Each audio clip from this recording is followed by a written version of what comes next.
Hi, I'm Tom from NME, and we are joined by Abby Roberts at The Great Escape in Brighton. How are you? Hello, I'm good. Thank you for having me. So this is your first time at The Great Escape? It is. First time at Great Escape, first time in Brighton in general. So yeah, what have you heard about the festival? I've heard it's just a fun one. There's like a lot of people here that I know that I'm friends with, so I'm going to make my way to a few of their performances as well. Yeah, it's going to be good. Because that's the nice bit about this kind of stuff, going out and seeing your musician pals, supporting them, and hopefully they'll come to yours as well. Yeah, exactly. I've run into like a bunch of them today already, so I think it's going to be a good show. Because like The Great Escape is a sort of almost a mix of industry and real fans, and everyone's coming down. But is there like a certain attitude you kind of have to go into like these festivals with? Because like you always got to impress people and win people over. Yeah, I think it's different to like doing your own tour and stuff because everybody's there for you, but it's kind of like a bit of a mixed audience. So yeah, you got to win people over. So it's always a bit nerve-wracking, but I think it'll be fine. Hopefully they'll like the show. I think the last time we saw you was at the awards a couple months ago. Yeah. How was it? Did you have a good night? It was such a good night. I got so drunk. The hangover was unreal. But yeah, I made my way to quite a few after parties. It was a good one. Did you make any new pals at the awards that you hadn't sort of ever met before?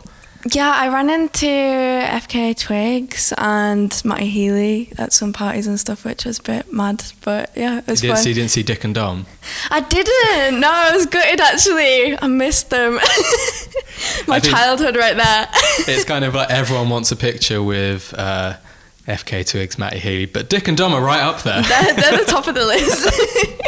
But like you said, you had just finished your own little tour, UK tour. How did that go? Yeah, really well. We just did my headline show like at Leeds, which was the hometown show, very first one, and like all my extended family, all the aunts, the cousins, everyone I went to school with turned out. So it was a really good crowd, and it's been amazing. I think I've like built my confidence a lot with shows and stuff.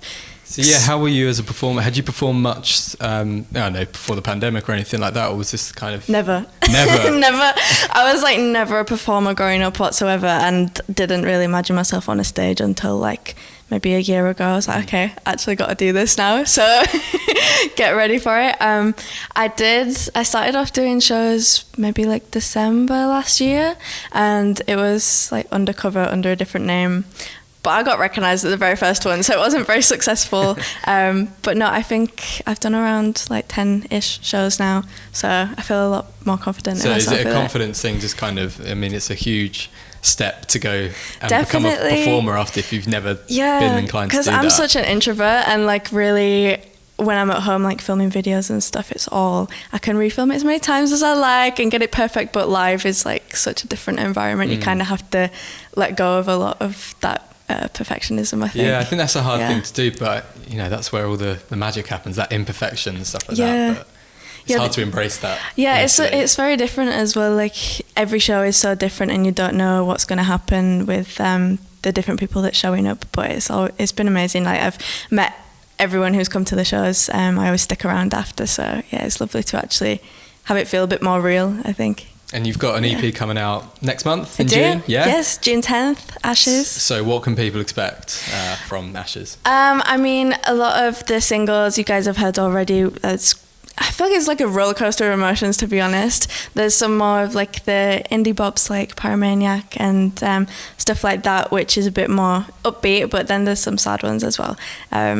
So yeah, get ready to cry. Get ready to cry. So you're channeling a lot of your favourite influences, like, you know, Lana Del Rey is a big one for you, isn't she? Yeah, absolutely love Lana, and just the way that her lyrics are like emotionally connecting with people, like that really inspires me a lot in my music.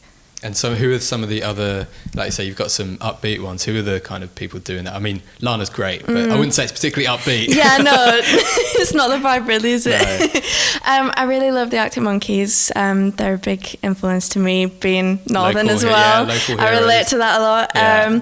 And I don't know, I listen to like a lot of 90s music as well. I love the Cardigans. They're like a big influence to me too. Brilliant. And so I think what's great about what you're doing at the moment is that you're multidisciplinary. You are a musician, you are a makeup artist, doing it all. a TikToker, everything. But have you found it's almost like a bit frustrating that people put like the musician thing, maybe they think of musician last, but you've obviously been thinking about this for a long time. Yeah, it's a little frustrating because I think people think that they know the full picture from like a 15-second video or whatever, but that was just the one interest that I focused on initially, and I do a lot of other things off camera, and people just maybe are still a bit new to that, so I'm still getting people used to it. But I think the reception has been like amazing so far, and the shows have been absolutely packed, and yeah, I've been really like happy with the turnout and meeting everyone. It's really cool. And I think it just shows how different these times are now, about how new artists come up, and it doesn't always have to be about playing loads of shows. It can be, like you say, building your audience in one place and then going to live shows. Exactly, like for a lot of artists it takes years to build that audience through just doing music, but for me it's like the other way around. I built my audience first, and now it's about like getting them into my music, and maybe that's not for everyone because they initially followed me for makeup, which is such a different thing, but I think there's a lot of crossover there as well. That's a challenge though. It's a fun challenge. It's a fun challenge. It is, yeah. And later this year you're heading out on tour with Halsey. I am.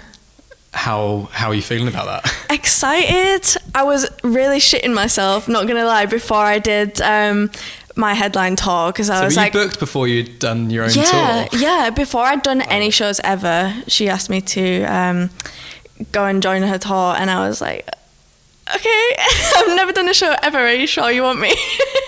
But no, they really believed in me, so she let me have like a lot of time to think about it, and I got my practice in with my undercover shows first.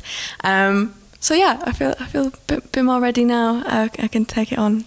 We'll see. What do you hope to learn from that experience, or from Halsey themselves? I think you've just got to like jump in at the deep end. Like, you're never going to be ready for something as big as that, and I am fully gonna shit myself when I step onto that first stage. Like, absolutely, but I think it's something that you just got to learn as you do it. So yeah, I'm excited for the journey, man. Could you imagine the conscience that I would have if I'd turned that down? You wouldn't be able to live with yourself. No, I would not. Well, best of luck at that tour. Best of luck at your set today, and have a great summer. Thank you for joining us. Thank you so much. You too. Thank you.